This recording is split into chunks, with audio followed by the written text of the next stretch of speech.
In this lesson, I'm going to talk about accessibility, an important subject that could save you or your employer a lot of money.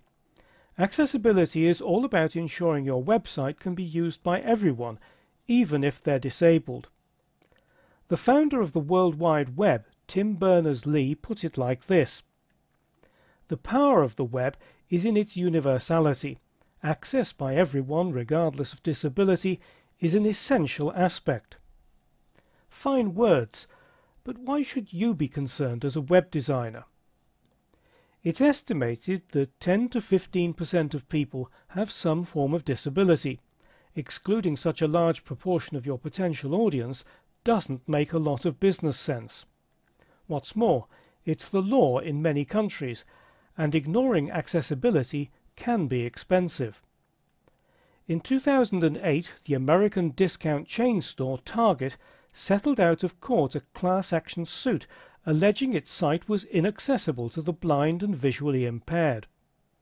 It cost the company $6 million in damages and a further $3.7 million in legal costs.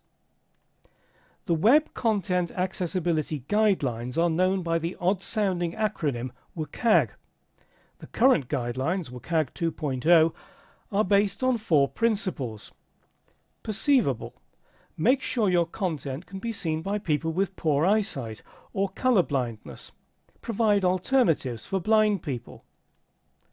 Operable. Make sure the site is easy to navigate and that content isn't hidden unnecessarily. Understandable. Unless you're targeting a specific audience, use simple, clear language. And robust. Remember that your site will be accessed on a wide range of devices and browsers.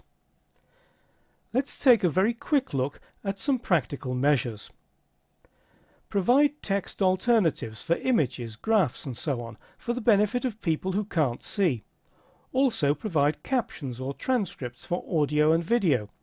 This not only helps disabled people, it also makes it easier for search engines to index your site, so it could improve your search engine ranking. Don't use tables for layout because they make pages very difficult to navigate for screen readers for the blind. Use a logical structure with proper headings and paragraphs. This is also good for search engines. Make your content easy to see and hear. Use sufficient contrast for text to be legible, and with audio tracks, minimize background noise or music that could make speech difficult to hear.